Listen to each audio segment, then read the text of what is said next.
오늘 말씀은 신명기 22장 22절부터 30절까지의 말씀입니다. 신명기 22장 22절부터 30절까지의 말씀. 우리 다 같이 함께 합독하시겠습니다. 어떤 남자가 유부녀와 동침한 것이 드러나거든 그 동침한 남자와 그 여자를 둘 다 죽여 이스라엘 중에 악을 제할지니라. 처녀인 여자가 남자와 약혼한 후에 어떤 남자가 그들 성읍 중에서 만나 동침하면 너희는 그들을 둘 다 성읍 문으로 끌어내고 그들을 돌로 쳐 죽일 것이니 그 처녀는 성 안에 있으면서도 소리 지르지 아니하였으며 그 남자는 그 이웃의 아내를 욕보였음이라. 너는 이같이 하여 너희 가운데에서 악을 제할지니라. 만일 남자가 어떤 약혼한 처녀를 들에서 만나서 강간하였으면 그 강간한 남자만 죽일 것이요 처녀에게는 아무것도 행하지 말 것은 처녀에게는 죽일 죄가 없음이라. 이 일은 사람이 일어나 그 이웃을 쳐 죽인 것과 같은 것이라. 남자가 처녀를 들에서 만난 까닭에 그 약혼한 처녀가 소리 질러도 구원할 자가 없음이니라. 만일 남자가 약혼하지 아니한 처녀를 만나 그를 붙들고 동침하는 중에 그 두 사람이 발견되면 그 동침한 남자는 그 처녀의 아버지에게 은 50세겔을 주고 그 처녀를 아내로 삼을 것이라. 그가 그 처녀를 욕보였은즉 평생에 그를 버리지 못하리라. 사람이 그의 아버지의 아내를 취하여 아버지의 하체를 드러내지 말지니라. 아멘. 할렐루야. 우리가 지금 사회를 이루고 살아가고 있는데요. 이 사회를 이루고 살아가는 데 있어서 가장 중요한 그 단위가 있습니다. 그 단위는 바로 이 가정이라는 단위입니다. 그래서 모든 것에 있어서 가장 중요한 것은 이 가정이라고 볼 수가 있습니다. 그래서 하나님께서 천지를 만들어 놓으시고 가장 먼저 제도를 세운 것 하나가 있습니다. 그러니까 사람이 살아가는 데 있어서의 제도를 세운 것이 있었는데 그것이 바로 가정이라는 제도였습니다. 남자와 여자가 하나가 될 수 있게 하셔서 그 하나가 되는 두 사람이 하나가 되어서 이제 새로운 세상을 이루어갈 수 있도록 하나님께서는 제도를 만드셨는데 그 제도가 바로 가정이라는 제도였습니다. 그래서 오늘 우리가 함께 살펴보는 이 본문의 이 신명기의 내용에서의 율법 가운데 가장 중요한 가정의 제도를 어떻게 세울 것인가에 대한 부분을 오늘 본문을 통해서 우리에게 말씀해 주는 것을 보게 되는데요. 사실상 지금 말씀드린 대로 가정이라는 제도가 가장 기초적인 제도라고 생각한다면 모든 것의 가장 중요한 건강함은 이 가정으로부터 시작된다고 볼 수가 있습니다. 그러니까 사회가 건강해지려면 어디가 건강해야 할까요? 가정이 건강해야 하고 가정이 건강하면 비로소 사회가 건강하게 되어지는 겁니다. 그래서 가화만사성이라는 이야기를 우리가 하게 되는데요. 이 가화만사성이 바로 그것이죠. 가정이 건강하면 사회가 모든 것이 다 건강해진다는 의미를 가지고 있습니다. 그래서 우리가 생각할 때에 모든 것의 이 기초인 가정이 얼마나 건강한가가 사회의 건강함을 드러내는 것이라고 말할 수가 있습니다. 물론 이 시대에 우리가 이제 생각해 보면은 개인의 중요성도 여러분들 굉장히 중요하죠. 개인이 굉장히 중요합니다. 그런데 하나님은 개개인의 한 사람 한 사람도 굉장히 중요하게 여기시고 그 객체의 개성과 또 인격, 그 다음에 그들의 삶도 자유도 굉장히 중요하게 보장되어야 된다는 것을 분명하게 말씀하십니다. 그런데 하나님께서 홀로 아담을 이렇게 두셨을 때에 그가 독처하는 것이, 그러니까 혼자 사는 것이 굉장히 힘들게 보였다는 것을 말하죠. 그러니까 결국에는 한 사람의 개인도 굉장히 중요하지만 그 한 사람의 개인도 가정이라는 울타리 안에서 보호를 받고 그 가정이라는 제도 안에서 건강하게 될 때에 비로소 개인도 인정을 받게 되는 그러한 사회를 만들어가게 하셨던 것이 하나님의 이게 뭐랄까요, 창조의 원리라고 말할 수가 있는 것입니다. 그렇기 때문에 어떻게 보면 개인도 어디에서의 건강함을 누려야 될까요? 개인으로서의 건강함도 가정에서의 건강함을 누려야 사실은 개인의 건강하게 되는 것이고 그 개인의 건강함과 가정의 건강함이 결국엔 사회의 건강함으로 이어질 수 있게 된다고 말할 수가 있는 것입니다. 자, 그런 의미에서 오늘 그 하나님은 이 가정에 있어서 가장 중요한 것이 무엇이냐라고 이야기했을 때 이 순결함에 대한 부분을 이야기하고 있습니다. 그러니까 남자와 여자가 만나서 가정을 이루게 될 때 그 가정을 이루게 되는 가장 기초적인 관계인 남자와 여자, 신부와 신랑의 관계가 이게 굉장히 순결한 관계로 만나서 서로 간에 아름다운 가정을 이루어야 한다는 것을 분명하게 말씀하고 있는 것이죠. 만약에 그 출발이 어떤 오늘 본문에서 나오죠. 어떤 그 범죄로 인하여서 남자와 여자가 가정이 출발하게 된다면 그 출발선상에서부터 뭔가 삐걱거리게 됐다는 것이죠. 그러면 이제 맨 마지막에 이야기하잖아요. 어떤 그 남자가 여자를 이렇게 그 들에서 만나서 이렇게 그 강간을 했어요. 근데 그때에 발견이 된다면은 이 여자를 어떻게 해야 될까요? 이 남자는 평생을 책임지며 살라고 얘기한 거예요. 그러니까 비록 어떤 부분에 있어서 범죄함으로 인하여서 이렇게 남자와 여자의 관계가 맺어졌다면은 그 맺은 것조차도 하나님은 그대로 인정을 해서 비록 범죄의 현장이었지만 끝까지 그것을 감수하고 살아가야 된다. 그러니까 결국에는 이 가정을 한번 이루게 되면 그 가정을 통하여서 이루어지게 된 것이 이렇게 결국 임의적으로 무엇인가가 문제가 되어서는 안 된다라는 것을 분명히 말씀하고 있는 것입니다. 그래서 가정을 이루는 가장 중요한 방법 중에 하나가 이 순결함이고, 그리고 그 안에서 무엇을 제거해야 된다는 겁니까? 계속해서 주님 말씀하시죠.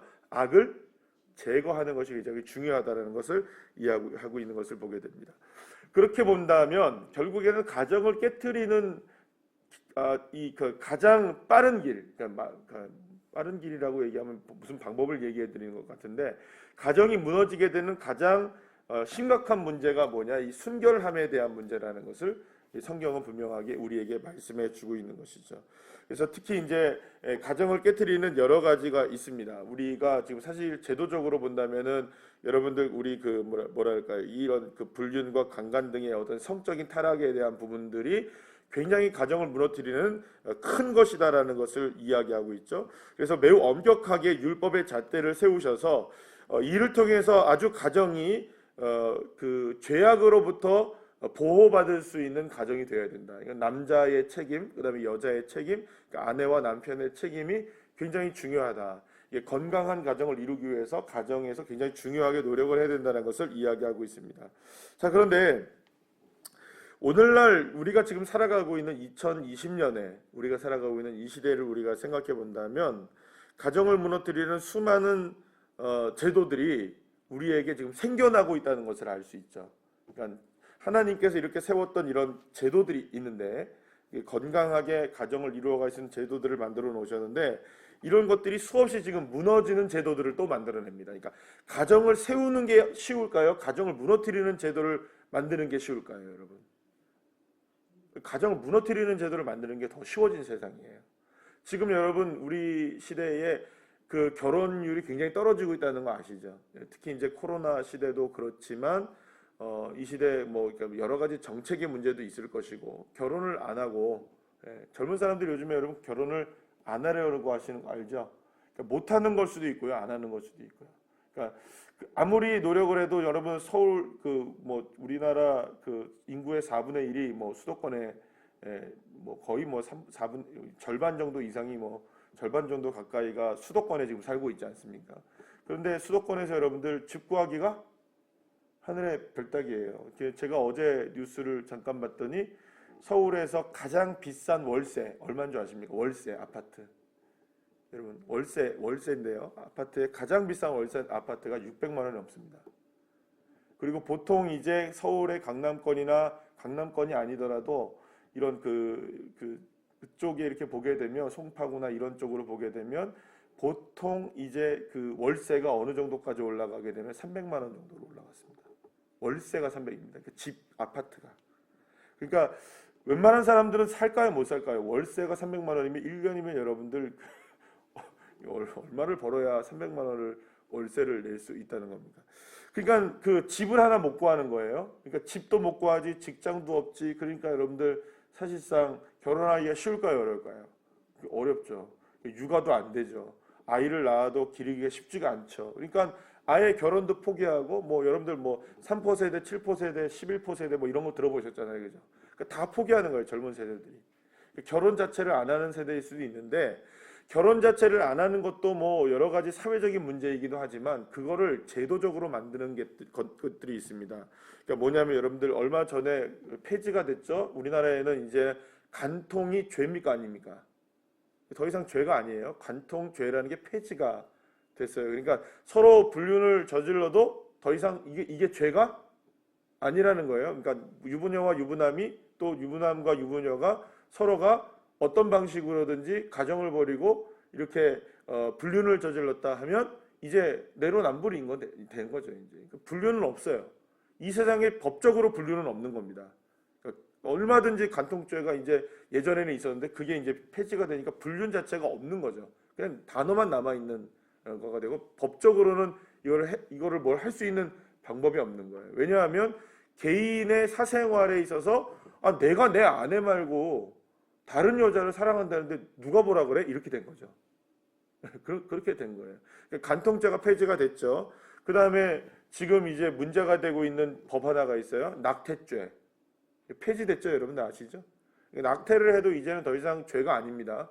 뭐 16주, 20몇 주 뭐 이런 얘기를 하고 있는데 사실상 그게 무엇 때문에 폐지가 됐느냐? 여성의 자기결정권 때문에 폐지가 되어버렸어요. 그러니까 아이가 생겨도 이제 이거는 아이가 아니에요. 내가 얼마든지 마음대로 지울 수 있어요. 그러니까 가정이 깨져버리는 겁니다. 보세요. 간통죄 폐지됐죠. 예, 낙태죄 폐지됐죠. 지금 지금 세우려고 합니까? 동성애 세우려고 하죠. 그 다음에 동성애 결혼 합법화 시키려고 하죠. 그러면 여러분 이게 가정을 뭘 하고 있는 겁니까 지금? 다 무너뜨리는 제도들을 세워나가고 있는 거니까 하나님이 세우신 가정이 얼마나 성결해지고 그 모든 것들의 기초가 가장 든든하게 세워져 나가야 되는데 세상은 거꾸로 뭘 지금 깨트리고 있는 겁니까? 창조를 역행해 가고 있죠. 그러니까 하나님이 만들어 놓으신 최초의 제도였던 가정을 무너뜨리면 뭐가 다 무너지는 걸까요? 인간 사회의 모든 제도들이 다 무너지는 거예요, 사실은. 그러니까 결국에는 그 하나님의 창조의 질서에 가장 접근하여서 가장 근본적인 것을 무너뜨리게 하려고 하는 게 이게 바로 사탄의 전략인 것이죠. 이게 우리가 뭐 시대가 그러니까 그렇다 이렇게 얘기할 수 있는 게 아니라 이게 지금 보여지고 있는 겁니다. 사랑하는 여러분, 가정을 저와 여러분이 잘 지켜내는 믿음의 자녀들 되길 소망합니다. 자, 그런데 이걸 우리가 우리의 가정의 실제적인 모습으로 가지고 와서 우리가 바라봐야 될 필요성이 분명 있는데 이것은 우리가 영적인 측면에서 우리의 삶을 한번 돌아보자 이 말이에요. 사단 원수 마귀는 우는 사자와 같이 두루다니며 삼킬 자를 찾는다고 말씀하시죠.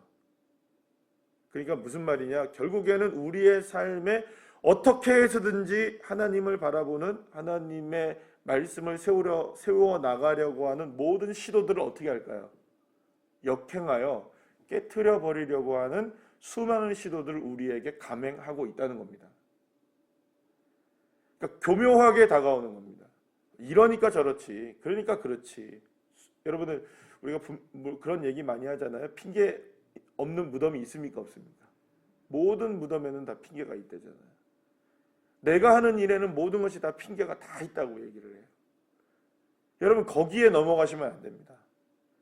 하나님의 율법과 하나님의 법과 하나님의 말씀은 그대로의 말씀입니다. 1.1획도 변함이 없는 것입니다. 거기에 우리의 어떤 상황과 우리의 어떤 모습들과 우리의 형편들이 적용되어져서 나는 괜찮아 할 수 있는 게 하나님의 말씀이 아니라는 겁니다. 하나님의 말씀은 그저 하나님의 말씀입니다. 더 이상 더 이하도 없습니다. 기록된 하나님의 말씀은 그대로의 말씀입니다. 믿습니까? 그러나 우리의 신앙은 어떻습니까? 우리가 가지고 있는 신앙들은 너무너무나 쉽게 변질되어 버리죠. 상황에, 우리의 마음의 자세에, 우리의 기분에, 또 우리가 처해 있는 모든 여러 가지 사건들과 상황들 속에 이 쉽게 너무나 우리가 세워놓은 이 신앙의 기준들을 너무 쉽게 이렇게 허용해 버리는 일들이 굉장히 많다는 거예요. 어제도 제가 말씀을 드렸잖아요. 이 신앙이 계속적으로 무너지고 있는 시대를 우리가 무엇을 통해서 우리가 경험하고 있냐면 코로나로 인하여 경험하고 있는 겁니다. 그러니까 한 번 허용하니까 두 번이 되고 두 번 허용하니까 세 번이 돼버리는 거예요. 그리고 나중에는 그것이 무감각해져 버리는 것이죠. 여러분 제가 어제 잠깐 어디 다녀오는데 뭐 저도 그렇고 저 집사람도 그렇고 차 안에서 있는데 계속 마스크를 쓰고 있는 거예요. 차 안에 들어오니까 답답하면 마스크를 좀 벗잖아요, 그죠? 뭐 둘밖에 없으니까 마스크를 벗어도 되는데 마스크를 계속 쓰고 있는 거예요. 뭐가 답답하다 싶었더니 마스크를 쓰고 있더라고요. 그래서 제가 딱 내렸어요. 그래서 내리고 가는데 저희 집사람을 딱 보니까 여전히 마스크를 계속 쓰고 있는 거예요. 답답하지 않아? 마스크 쓰고 있네? 그러고서 마스크 내리더라고요. 여러분, 우리도 마스크를 쓰는 거에 대해서 이제 무감각해졌어요. 그죠? 쓰고 있는지 안 쓰고 있는지 때로는 모를 때가 있어요. 죄도 마찬가지입니다. 여러분, 사탄도 마찬가지입니다. 우리가 모르는 순간에, 나도 모르는 순간에 내게 다가와서 나를 무너뜨리고 있는 것도 모르는 거죠. 무감각해지는 겁니다. 죄에 무감각해지고, 말씀에 무감각해지고, 세상에 무감각해지고, 무너지고 있는지도 모르는 겁니다. 여러분, 낙태죄 하나, 간통죄 하나, 동성애 합법화 하나, 차별금지법 하나, 이 법 하나의 문제가 아니에요, 여러분. 그걸로 통하여서 지금 가장 중요한 우리의 핵심인 가정을 건드리고 있는 거예요, 다.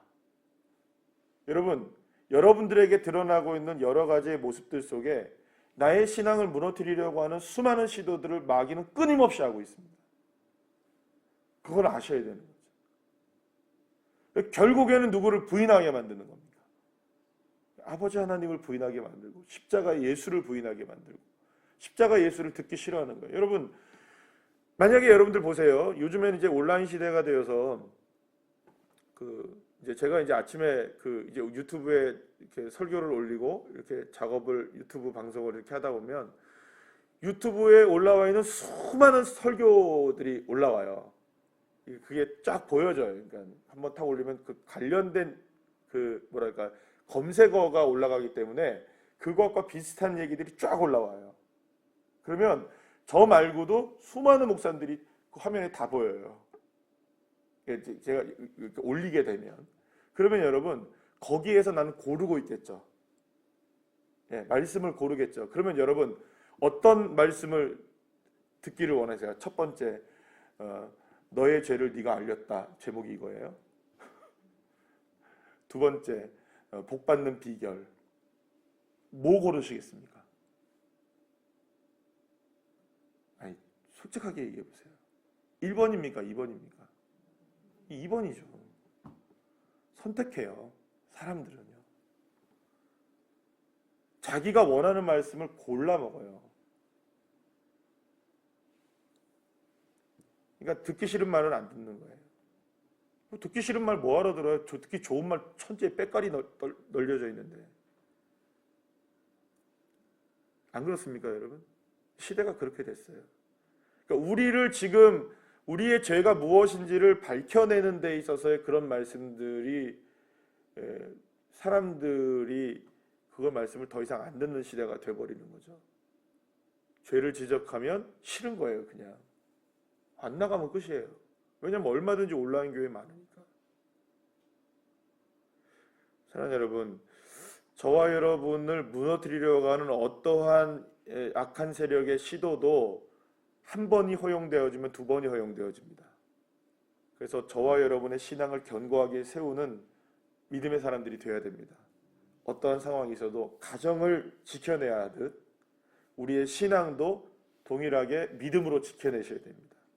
왜냐하면 가정을 무너뜨리려고 하는 악한 세력의 시도나 우리의 신앙을 무너뜨리려고 하는 악한 세력의 시도는 동일한 악한 영들의 공격이기 때문이죠. 어떻게 이겨낼 수 있을까요? 예수 그리스도의 십자가의 보혈을 붙들고 그분을 의지하고 자나깨나 예수님, 우리의 삶의 백문의 일답이 예수 그리스도, 그분을 통해서 우리 가정이 지켜지고 내 신앙이 지켜지고, 그래서 건강한 믿음의 나의 삶과 저와 여러분의 가정 다 되시기를 간절히 축원합니다. 기도하시겠습니다.